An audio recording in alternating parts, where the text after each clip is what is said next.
அடுத்து வரும் நிகழ்ச்சியானது ஜாய்ஸ் மேயர் ஊழியங்களின் நண்பர்கள் மற்றும் பங்காளர்களால் தாங்கப்படுகிறது.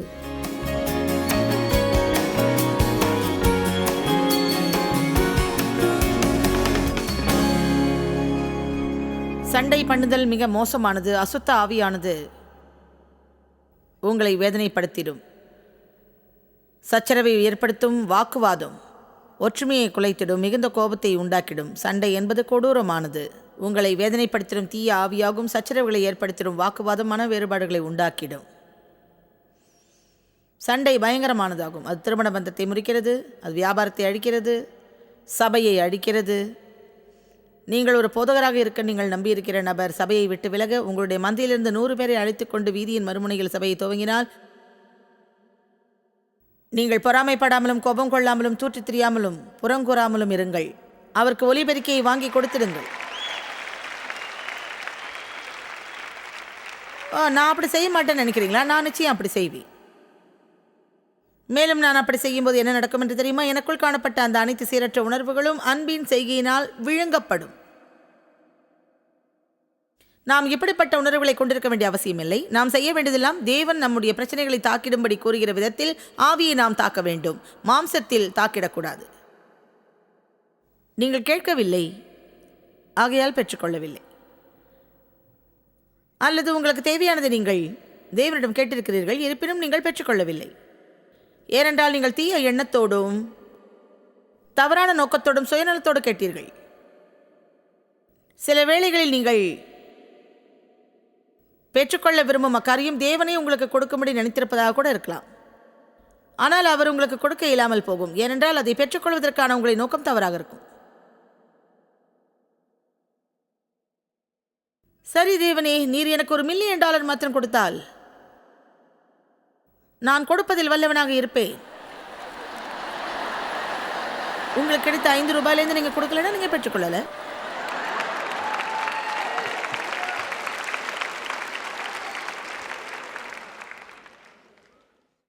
ஒன்று நிச்சயம், தேவன் என்னை இதை செய்யும்படி அழைத்திருந்த போதும் உண்மையாக இதைத்தான் செய்ய அழைத்தார். அவர் அழைத்திருந்த பட்சத்தில் நிச்சயம் என்னால் இதை செய்ய இயலாமல் போகும். மேலும் பல வருடங்கள் நான் என் ஊழியத்தில் அதிக வளர்ச்சியும் பெரிதாக மாற வேண்டும் என்ற என்னுடைய நோக்கம் தவறாக இருந்தது. அது மக்களுக்கு உதவி செய்வது என்பது மட்டும் கிடையாது. அதற்கு அப்பாற்பட்டு நான் என்னை குறித்து நல்ல உணர்வு கொள்ளும்படிக்கே இருந்தது. ஏனென்றால் நான் கொடுமையான சூழலில் வளர்க்கப்பட்டேன். என்னுடைய வாழ்வியல் புறக்கணிப்பின் வேறு இருந்தது. மேலும் என்னை முக்கியத்துவம் உள்ளதாக கருதப்படும் நிலையை நான் எதிர்பார்த்து கொண்டிருந்தேன்.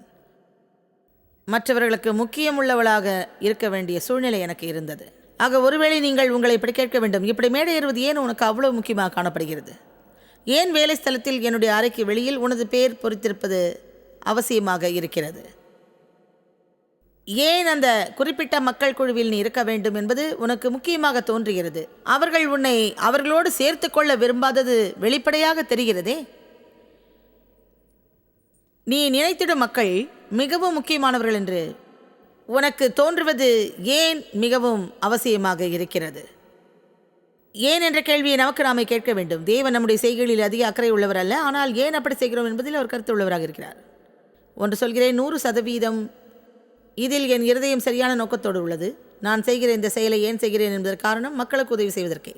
அப்படி செய்யாவிட்டால் நான் 3 அல்லது 4 வருடங்களுக்கு முன்பே ஒரு நாற்காலியை வாங்கி இப்போது என் வீட்டில் பேரப்பிள்ளைகளை வைத்துக்கொண்டு நேரத்தை போக்கிக் கொண்டிருப்பேன்.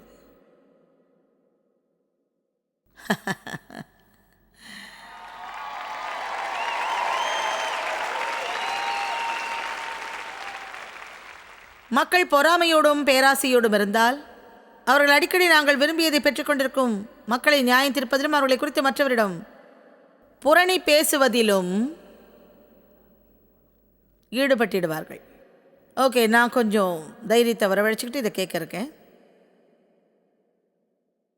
உங்களில் எத்தனை பேர் உங்கள் வாழ்வில் நீங்கள் பொறாமைப்படும் நபர் இருக்கிறார்கள் என்கிறீர்கள்? மற்ற எந்த காரியத்தையும் நான் விரும்பவில்லை, அவர்களை பார்க்க விரும்புகிறேன்.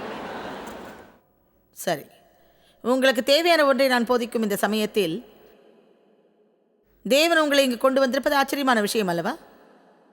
உங்கள் தேவையானது அவர்கள் வைத்திருக்கும் இந்த காரியங்களை நீங்களும் பெற்றுக்கொள்வதல்ல, மாறாக அவர்கள் அதை பெற்றிருப்பதால் நீங்கள் சந்தோஷமாக இருக்கலாம் என்ற நிலையை அடைய வேண்டும். அதுதான் உங்களுக்கு தேவையானதாகும். மார்க் 11:22. அதற்கு இயேசு அவர்களுக்கு பிரதியுத்தரமாக, தேவனிடத்தில் விசுவாசமாக இருங்கள் என்றார். உங்களுக்கு வேண்டியதை நீங்கள் பெற்றிடாத சமயத்திலும் தொடர்ந்து தேவனில் விசுவாசம் உள்ளவர்களாக இருந்திடுங்கள். உண்மையை சொல்கிறேன், எவனாகிலும் இந்த மலையை பார்த்து, நீ பெயர்ந்து சமுத்திரத்தில் தள்ளுண்டு போ என்று சொல்லி தன் இருதயத்தில் சந்தேகப்படாமல் தான் சொன்னது நடக்கும் என்று விசுவாசித்தால் அது மெய்யாகவே அவனுக்கு செய்யப்படும். எத்தனை பேர் அதில் எப்போது அவனுக்கு அப்படி நடக்கும் என்ற நேரத்தை குறிப்பிடாததை கவனித்தீர்கள்? நடுப்பகுதிதான் நம்மை திக்குமுக்காட செய்கிறது. துவக்கத்தின் நிலையில் அப்படி அல்ல. எல்லா காரியங்களும், எல்லோரும் துவக்கத்தில் அமைதியாக இருக்கிறார்கள். ஆமாம், கர்த்தருக்கே துதி, தேவனில் விசுவாசிக்கிறேன், பரவசத்தோடு இருக்கிறோம், என்னுடைய அற்புதம் வந்துட்டு இருக்கு. நீங்கள் இறுதி நிலையை அடையாவிட்டாலும் பரவசத்துடனே இருக்க வாய்ப்புண்டு. ஆனால் நீங்கள் இறுதி வரை செல்வதும் தவறுவதும் இடையில் நடைபெறும் காரியத்தை பொறுத்து அமையும். அவர் கூறுகிறார், நீங்கள் தொடர்ந்து விசுவாசத்தோடும் எவ்வித சந்தேகமும் இல்லாமல் இருந்தால் நீங்கள் கேட்டுக்கொண்டதை தேவன் கொடுப்பார் என்கிறார். ஆயினும் எப்போது கொடுப்பார் என்று கூறப்படவில்லை. ஒருவேளை அடுத்த வாரமாக இருக்கலாம், 10 வருடமாகவும் இருக்கலாம், 20 வருடமாக கூட இருக்கலாம். அதை கேட்க நான் விரும்பவில்லை. உங்களிடம் நான் பொய் சொல்ல அனுமதிப்பீர்களா? அதாவது நீங்கள் பரவசத்தோடு தான் இங்கிருந்து போக வேண்டும் என்று நினைத்தால் நான் அப்படியே செய்வேன். ஆனால் தேவனுக்குள் வளர உங்களுக்கு அது உதவியாக இராது. நீங்கள் சத்தியத்தை அறிந்து கொள்ள வேண்டும்.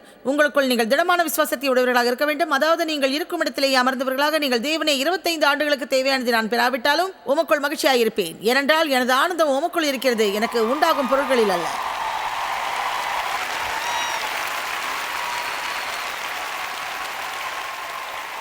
இப்போது வசனம் 24, இது நிமித்தம் நான் உங்களுக்கு சொல்கிறேன், நீங்கள் ஜெபத்தில் எவைகளை கேட்டுக்கொள்வீர்களோ அவைகளை பெற்றுக்கொண்டோம் என்று நம்புங்கள், விசுவாசியுங்கள், அப்போது அவை உங்களுக்கு உண்டாகும். மீண்டுமாக எப்போது என்று கூறப்படவில்லை. தேவன் நமக்கு நேரத்தை பற்றி அதிகமாக கூறவில்லை என்பதை யாராவது கவனித்திருக்கிறீர்களா? நான் வேதத்தில் கண்டுபிடித்தது என்னவென்று தெரியுமா? எரிச்சலை அதிகரித்திடும் ஒரு கூற்று குறித்த காலத்தில் என்பதாகும்.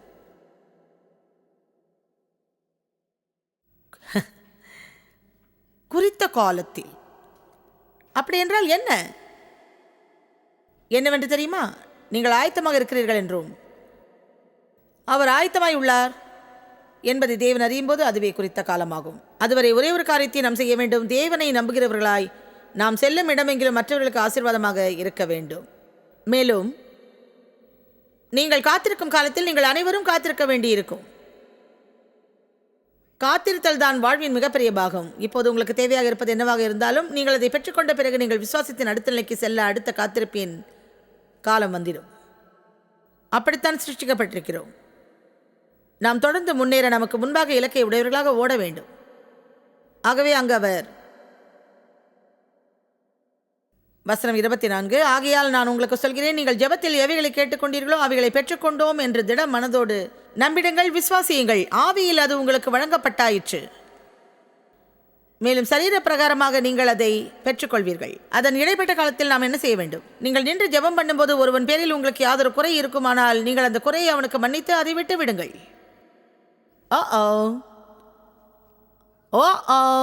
இந்த உலகத்தில் எத்தனை கோபமுடைய கிறிஸ்தவர்கள் இருக்கிறார்கள்! சபையில் அமர்ந்திருப்பவர்கள் எத்தனை பேர் அதே சபையில் உள்ளவர்கள் மீது பொறாமையோடு இருக்கிறார்கள்! எத்தனை குற்றச்சாட்டுகள், எத்தனை புறங்கூறுதல்கள்! சரி, அப்படி என்றால் காத்துக்கொண்டே இருங்கள். நீங்கள் பெற்றுக்கொள்வீர்கள். ஆனால் நீங்கள் பெற்றுக்கொள்ளும் போது அது இன்னும் அதிகமாக உங்களை விட்டு விலகிடும் காலம் வரும்.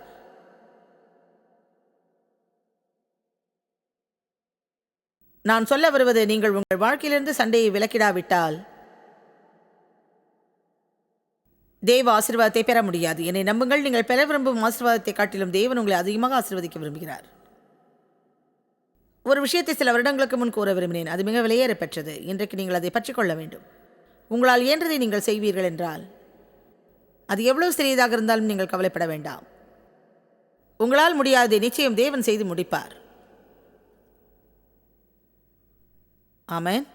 உதாரணமாக, என்னை குறித்து மற்றவர்கள் தவறாக பேசுவதை என்னால் தடுத்து நிறுத்த முடியாது.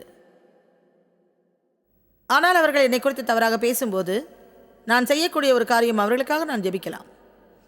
ஆக நான் அப்படி செய்யும் போது என்னால் இயலாத பகுதியை தேவனே செய்வார். அதுதான் அவர்களுடைய அந்த மனப்பான்மையோடு இடைவிடும் செயலாகும். உங்களால் இயன்றதை நீங்கள் செய்யுங்கள். அப்போது உங்களால் இயலாததை தேவனே செய்வார். நம்முடைய சொந்த பிரச்சனைகளையே நம்மால் தீர்க்க முடியாது, ஆனால் தேவனால் அது கூடும். ஹல்லேலூயா. இங்கு முதல் நாள் காலையில் நான் எழுந்தபோது பல்வலி இருந்ததால் என்னை அவர்கள் பல் மருத்துவரிடம் அழைத்துச் சென்றார்கள். அப்போது அவர், உங்களுக்கு சொத்தைப்பல் இருக்கிறது, மிக ஆழமாக பரவி உள்ளது என்றார். அதை இன்னும் வைத்திருப்பது சரியான யோசனையாக இருக்காது என்றார். ஏற்கனவே ஒரு பல்லை நீங்கள் அடைத்திருக்கிறீர்கள், அந்த பற்களோடு இணைந்த விதத்தில் இது அமைந்திருக்கிறது என்றார். அந்த சூழ்நிலை நான் மிக எளிதாக கூற அதிக வாய்ப்பு இருந்தது.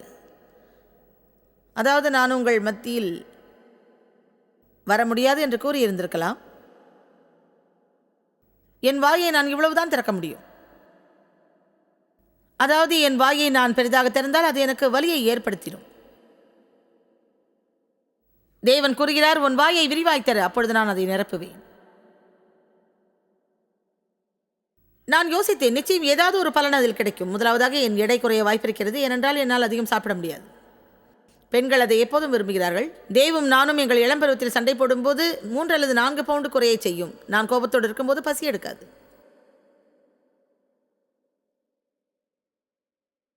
நான் என்ன செய்திருக்கலாம்? உண்மையில் என்னால் இப்படி செய்ய முடியும் என்பது முழு நிச்சயமாக உறுதியாக எனக்கு தெரியாமல் போனது. ஆனால் ஒன்று உறுதியாக இருந்திருந்தேன், தேவன் நான் இப்படி செய்ய விரும்பினால் அதை நிச்சயம் செய்வேன். ஆகவே நான் என்ன செய்தேன் என்றால்,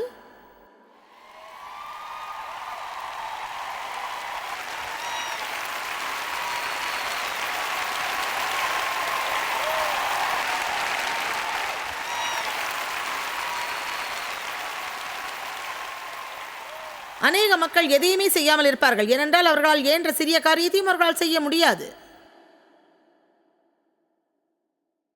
அது மட்டுமின்றி நான் இப்படி இந்த காரியத்தை விட்டு விடாமல் தொடர்ந்து செய்வதால் அநேகர் வாழ்வின் மேலான பல பாடங்களை கற்றுக்கொள்கிறார்கள். நாங்கள் காம்போடியாவிற்கு சென்றிருந்த போது நாங்கள் கூட்டத்தை நடத்த இருந்த அந்த கட்டிடத்திலிருந்து அனைவரும் வெளியேற்றப்பட்டோம். மக்கள் அனைவரும் உள்ளே இருந்தார்கள், ஆராதனை குழுவினரும் உள்ளே இருந்தார்கள். அப்போது சில மதவாத கூட்டத்தினர் அந்த கட்டிடத்தின் உரிமையாளரை பிடித்து அதன் மின்சாரத்தை துண்டித்திட முயன்றார்கள். அவர்கள் உள்ளே இருந்தார்கள், நானோ வெளியில் இருந்தேன். அங்கே மின்சார கதவுகள் இருந்தபடியால் என்னால் உள்ளே செல்ல இயலவில்லை. நான் எப்படியும் உள்ளே போக வேண்டும் என்று பெரிய குப்பை ட்ரம் ஒன்றை கண்டுபிடித்தோம். அவர்கள் என்னை அதன் மேல் ஏற்றிவிட நான் வேலையை தாண்டி மறுபக்கத்தில் குதித்தேன்.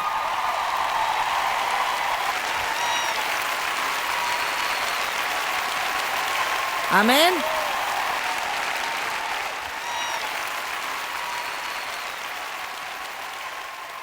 நான் அதை செய்ததால் அது அவர்களுக்கு, அதாவது ஒடுக்கப்பட்டவர்களுக்கும் தரம் தாழ்ந்தவர்களாய் இருப்பவர்களுக்கு ஒரு காரியத்தை வெளிப்படுத்தியது. நான் முயற்சியை கைவிட மாட்டேன். அப்படி நான் விட்டுவிடாமல் இருந்தால் தேவன் என்னுடைய வாழ்வில் ஏதோ ஒரு பெரிய காரியத்தை நிச்சயம் செய்வார். அதாவது, விட்டுவிடுவது எளிதான காரியம்தான். விட்டுவிடும் செயலுக்கு பரிசுத்த ஆவியினுடைய வல்லமை உங்களுக்கு அவசியப்படாது. நீங்கள் கைவிடும் பொழுது அது தேவனுக்கு மகிமை கொடுப்பதில்லை. வேதத்தில் சகேயு செய்த காரியத்தை நான் நேசிக்கிறேன். அவன் அந்த கூட்டத்தில் இயேசுவை காண முடியாத குள்ள மனிதனாக இருந்தான். அவன் அதற்காக வருந்துகிறவனாக சோர்ந்து போய் உட்கார்ந்து கொண்டிருக்கவில்லை. அவன் முன் ஏற்பாடோடு ஓடிப்போய் மரத்தில் ஏறினான். உங்களில் சிலர் கூட சில மரத்தை ஏற வேண்டியிருக்கும், மதில்களை தாண்ட வேண்டியிருக்கும். நான் பேசுவது என்னவென்று யாருக்காவது விளங்குகிறதா? நாம் வெறுமையாக உட்கார்ந்திருக்க விரும்பவில்லை. உங்களிடம் இருப்பதே எனக்கும் வேண்டும் என்று நினைக்கிறேன். ஒருவேளை அது எனக்கு கிடைக்காவிட்டால் உன்னிடம் கோவப்படுவேன். மேலும் எனக்குள் கசப்பும் தவறான மனப்பான்மையும் வரும். பேராசையோடும் இச்சையோடும் பொறாமையோடும் இருப்பது பயங்கரமான பாவம் என்பது தெரியுமா? இச்சையாதிருப்பாயாக 10 கற்பனையில் ஒன்றாகும். மற்றவர்களிடம் இருப்பதை நாம் பெற நினைப்பது தேவன் நமக்காக வைத்திருக்கும் சித்தத்திற்கு விரோதமானதாகும். அதனுடைய அர்த்தமாவது, அதாவது அதை போன்ற ஒன்றை நானும் பெற்று தேவ ஆசீர்வாதத்தை பெற்றுக்கொள்கிறேன் என்பதில் ஒன்றும் தவறில்லை. ஆனால் என்னுடைய மனப்பான்மையில் தவறான எண்ணம் இருந்திடக்கூடாது. அது என்னவென்றால், உங்களுடையது பெற்றிட விரும்புகிறேன், ஆகவே உங்களிடம் இருப்பதை நான் எடுத்துக்கொண்டு என்னுடையதாக அதை வைத்துக் கொண்டால் சந்தோஷம் அடைவேன். மாறாக நீங்கள் ஆசீர்வதிக்கப்பட்டிருக்கிறீர்கள். நானும் அந்த பாதையில் தான் இருக்கிறேன். மேலும் அந்த பாதையில் இருக்கும்போது என்னுடைய வாழ்விலிருந்து நான் சண்டையை எடுத்து போடுகிறேன். நான் தேவனை சேவிக்கப் போகிறேன். நான் செல்லும் இடமெங்கும் ஆசீர்வாதமாக இருந்துருவேன். இனி ஒருபோதும் சச்சரவை ஏற்படுத்தி சோர்ந்து போய் தேவனிடத்தில் கோபப்படவோ, என்னிடத்தில் கோபப்படவோ, மற்றவரிடத்தில் கோபப்படவோ, நான் விரும்புவதை வைத்திருப்பவரிடம் கோபப்படவோ மாட்டேன் என்பதாகும். நாம் பேராசை உள்ளவர்களாக இருக்கிறோம் என்பதை நினைத்து பார்க்காமல் இருக்கிறோம் என்பதை அறிந்திருக்கிறேன். அது ஒரு வேற்றுமையின் வார்த்தை. ஆனால் பேராசை உள்ள மனிதன் ஒருபோதும் திருப்தி அடையாதவனாக இருக்கிறான். அவர்களுக்கு எவ்வளவு அதிகமாக இருந்தாலும் சரி, இன்னும் வேண்டும் என்பார்கள். பொருட்களுக்கு உங்களை மகிழ்விக்கும் தன்மை இல்லை என்பதை என்னால் கூற முடியும். பொருட்களை குறித்த ஆர்வம் மாத்திரமே இருக்கும். ஒன்றை பெறுவீர்கள், கொஞ்ச காலத்திற்கு அதை குறித்த பரவசத்தோடு இருப்பீர்கள். அதன் தாக்கம் குறைந்ததும் வேறு ஒன்றை நாடுவீர்கள். இவை அனைத்தும் மாம்சத்தையும் அதை தூண்டும் காரியங்களாக உண்டாவதாகும். எப்படி அனைத்தையும் பெறுவதென்று சொல்கிறேன். முதலாவது நீங்கள் தேவனுடைய ராஜ்யத்தையும் அவருடைய நீதியையும் தேடுங்கள். அப்பொழுது இவைகளெல்லாம் உங்களுக்கு கூட கொடுக்கப்படும். தேவனுடைய ராஜ்யத்தையும் அவருடைய வழியையும் நாடி அவைகளை கைக்கொள்ள மறவாதிருங்கள் என்று விரிவாக்க வேதம் கூறுகிறது. அப்போது இவை அனைத்தும் என்ன வேண்டும் என்று தேவனிடம் கூறுங்கள். பிறகு நீங்கள் சென்று சந்தோஷமாயிருங்கள். கிறிஸ்தவர்களாக சிறியதில் மனரம்யமாயிருங்கள். வேதாகமும் நாம் ஐக்கியம் கொண்டிருப்பதை குறித்து நம்மை எச்சரிக்கிறது என்று உங்களுக்கு தெரியுமா? விசேஷமாக சொல்லப்போனால் பேராசை உடையவர்களோடு நெருங்கிய ஐக்கியம் கொள்வது அது உண்மையில் ஆச்சரியமான ஒன்றாகும். இப்போது நாம் எபேசியர் 5:5-7 கவனிப்போம். எபேசியர் 5:5-7. இதை குறித்து கவனமாக இருங்கள். விபச்சாரக்காரன் ஆவது, அசுத்தனாவது, விக்கிரக ஆராதனைக்காரனாகிய பொருளாசைக்காரனாவது, மற்றவர்களுடைய ஆஸ்தியை அடைய இச்சித்து காத்திருப்பவர்களுக்கு எச்சரிக்கையாயிருங்கள். இப்போதும் அவர் பொருளாசையை விபச்சாரத்தோடு ஒப்பிட்டு கூறுவது வியப்பாக இருக்கிறது. அது அவ்வளோ மோசமானது நான் நினைக்கல. ஏன் அவ்வளவு கேட்டுள்ளது? அது இதயத்தில் உண்டாகும் பாவம். விபச்சார பாவமானது மாம்சத்தில் உண்டாகும் பாவமாகும். இதுவோ இருதயத்தில் உண்டாகும் பாவம். எப்போது எனக்குள் நான் நன்றியற்ற நிலை, துரோக எண்ணம், பேராசை கொண்ட இருதயத்தோடு இன்னும் இன்னும் இன்னும் அதிகம் வேண்டும் என்று எனக்கு இருப்பதில் திருப்தி அடையாமல் இருக்கிறேனோ, அப்போதே அது இருதயத்தின் தவறாகி விடுகிறது. மேலும் தேவன் இடைப்பட்டு நம்மிலிருந்து அதை எடுத்து போட வேண்டும். இல்லாவிட்டால் அது நம் வாழ்வில் மற்ற அனைத்து பகுதிகளையும் பாதித்துவிடும். வசனம் 6. இப்படிப்பட்டவைகளின் நிமித்தமாக கீழ்ப்படியாமையின் பிள்ளைகள் மேல் தேவ கோபாக்கினை வருவதால் ஒருவனும் உங்களை வீண் வார்த்தைகளினாலே மோசம் போக்காதபடிக்கு எச்சரிக்கையாயிருங்கள் என்று எழுதப்பட்டிருக்கிறது. வசனம் 7 கவனியுங்கள். அவர்களுக்கு நீங்கள் உடன்பட்டு பங்காளிகள் ஆகாதிருங்கள். உங்களை ஒரு கேள்வி கேட்க விரும்புகிறேன். நீங்கள் பழகிட மனிதர்களிடம் எப்படிப்பட்ட சுபாவம், குணாதிசயம் காணப்படுகிறது? வேலை ஸ்தலத்தில் நீங்கள் சேர்ந்து சாப்பிடும் அவருடைய குணம் எப்படிப்பட்டதாக இருக்கிறது? யாரை நீங்கள் உங்கள் நண்பர்களாக கருதுகிறீர்கள்? நெருங்கிய நண்பர்கள். நம் வாழ்க்கை முறையை அறிந்த பழக்கப்பட்ட நபர் என்று ஒருவர் நம் அனைவருடைய வாழ்விலும் இருக்கிறார்கள். மேலும் நாம் நம்மை உலகத்தை விட்டு பிரித்துக் கொள்ள நினைப்பதில்லை. நாம் இந்த உலகில் இருக்கிறோம், ஆனால் அதற்குரியவரல்ல. ஆனால் அப்படி சொல்வதால் நாம் உலகில் மிகவும் அருமையானவர்கள் என்ற அர்த்தம் கிடையாது. பல ஆயிரக்கணக்கான காயமடைந்த தேவையுள்ள மக்கள் இருக்கிறார்கள். மேலும் உங்களுடைய வேலை ஸ்தலத்தில் உங்களுடைய உதவி தேவைப்படும் ஒருவரோடு நீங்கள் அமர்ந்து சாப்பிடவும் உதவிக்கரம் கொடுக்கவும் வேண்டும் என்பது உங்களுக்கு தெரியுமா? மக்களிடம் நான் நீங்களே அவர்களின் தாக்கத்தை ஏற்படுத்துகிறீர்களே தவிர அவர்களால் நீங்கள் பாதிப்படைவதில்லை என்பதை உறுதி செய்யுங்கள் என்பேன். அதில் பெரிய வித்தியாசம் இருக்கிறது. அப்படிப்பட்டவர்களின் மத்தியில் நான் இருந்தால் பாதுகாப்பு நிறைந்த மனதுடனேயே இருப்பேன்.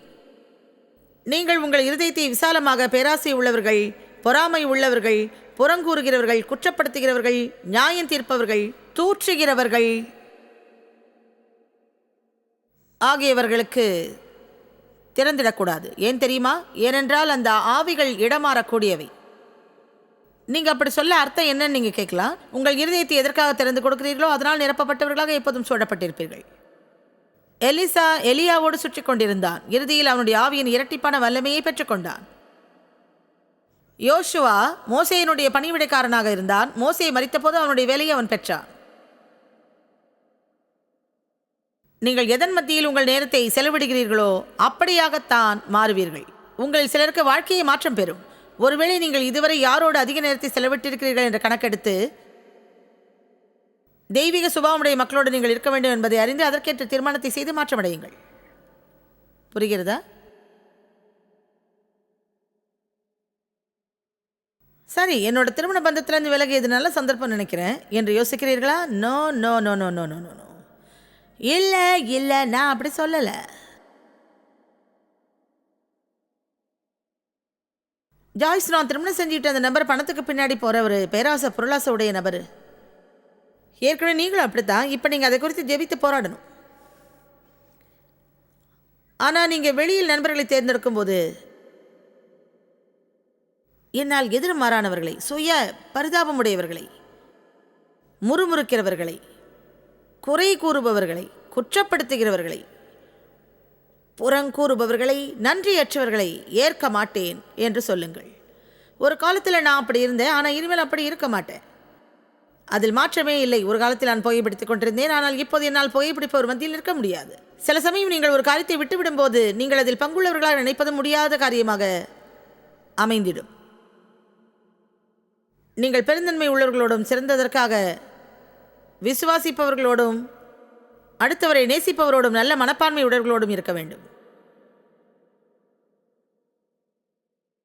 சங்கீதம் 1:1 கூறுகிறது, பரியாசக்காரருடைய பாதையில் உட்காராமல் இருங்கள் என்கிறது. மதிய சாப்பாட்டு வேளையில் அவிசுவாசமானவர்கள், துன்மார்க்கர், பாவிகளோடு அமர்ந்திருப்பது.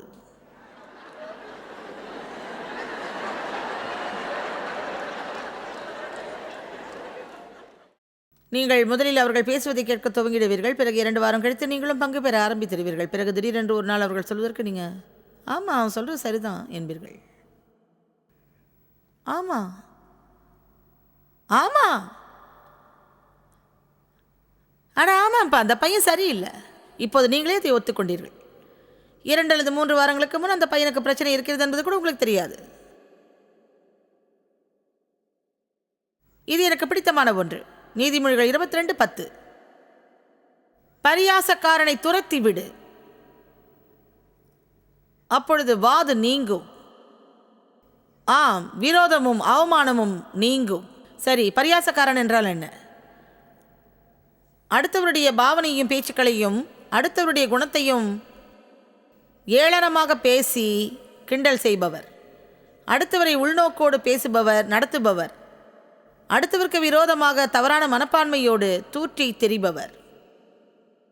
அப்படிப்பட்டவரோடு நீங்கள் எப்போதாவது இருந்ததுண்டா? அவர்கள் எல்லாவற்றை குறித்தும் பரியாசம் செய்பவர்களாகவே இருக்கிறார்கள். அப்படிப்பட்டவர்களை விட்டு நாம் விலகி ஓட வேண்டும். ஆமென்.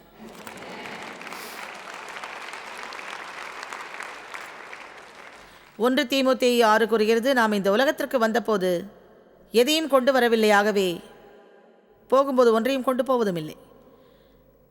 ஆக உங்களிடம் இல்லை என்று நீங்கள் வேதனைப்படும் அனைத்து காரியங்களும் என்னவாகும்? அதை உங்களோடு நீங்கள் எடுத்து செல்ல முடியாது. நீங்கள் அதை கடையிலிருந்து வீட்டுக்கு கொண்டு வரும்போது அது கெட்டுப்போகும் நிலை ஆரம்பமாகிறது.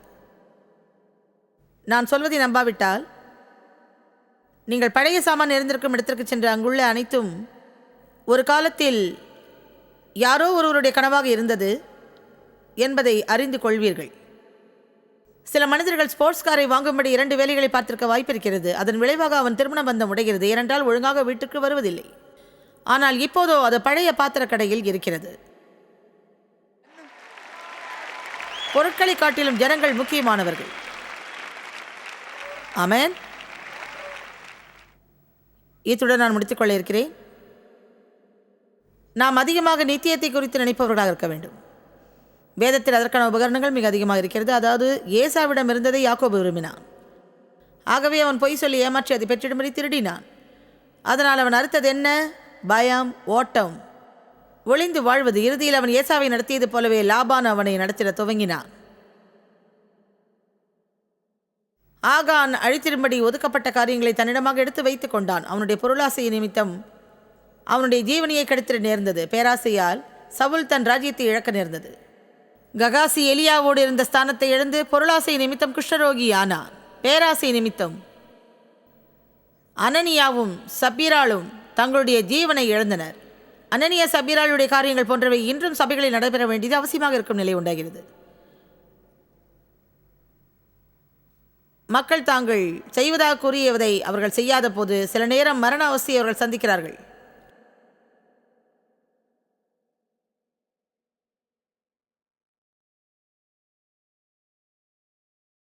தேவ பக்தியோடு இணைந்து மனரம்யமான நிலையே மிகுந்த ஆதாயமாகவும் பரிபூரணமாகவும் அமைந்திருக்கும். இப்போது பிலிப்பியர் 4:11 கூறி முடிக்க விரும்புகிறேன். பவுல் கூறுகிறார், எந்த நிலைமையில் இருந்தாலும் நான் மனரம்யமாக இருக்க கற்றுக்கொண்டேன்.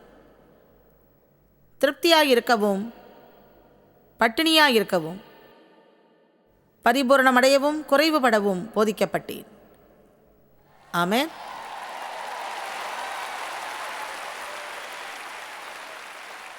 பவுல் மனரம்யமாக இருந்தார், ஏனென்றால் அவர் தனது வாழ்வில் தேவனை முற்றிலுமாக நம்பியிருக்க கற்றுக்கொண்டார். தேவன் உங்களை நேசிக்கிறார், மேலும் உங்களுடைய வாழ்வில் சரியான நேரத்தில் தேவன் நேர்த்தியானவைகளை உங்களுக்கு செய்திருவார். நம் நம்பிக்கையை தேவன் மீது கொண்டவர்களாக சமாதானத்தையும் மனரம்யத்தையும் நாடுவோமானால் ஒரு தீர்மானத்தை செய்ய வேண்டும். என்னுடைய வாழ்வில் சமாதானத்தை கொண்டிருப்பதற்கு என்ன செய்ய வேண்டுமோ அதை நான் செய்வேன். பிறகு சண்டை என்கிற பேச்சிற்கே இடமில்லாமல் போகும். சண்டையானது தேவன் நாம் கொண்டிருக்கும்படி கொடுக்கிற ஆசீர்வாதத்தை திருடுகிறதாக இருக்கிறது. தேவன் நம்மை சமாதானத்திற்கும் ஐக்கியத்திற்கும் கொண்டாட்டத்திற்குமே அழைத்திருக்கிறார். பங்காளர்களுக்கும் எங்களது நன்றியையும் பாராட்டுகளையும் தெரிவிக்கிறோம். ஒன்றாய் இணைந்து நாம் பசியுள்ளவர்களை போஷித்து உடைகளை கொடுத்து தேசங்களுக்கு சுவிசேஷத்தை சொல்லி வருகிறோம். எங்களை தொடர்பு கொண்டு உங்கள் ஜெப தேவைகள் மற்றும் எங்களின் வெளியீடுகள் பற்றி அறிந்து ஜாய்ஸ் அவர்கள் நிகழ்ச்சிகளை அறிந்து எங்களோடு இணைந்து தேவ அன்பை உலகிற்கு பரவச் செய்யுங்கள். அடுத்து வரும் நிகழ்ச்சியானது ஜாய்ஸ் மேயர் ஊழியங்களின் நண்பர்கள் மற்றும் பங்காளர்களால் தாங்கப்படுகிறது.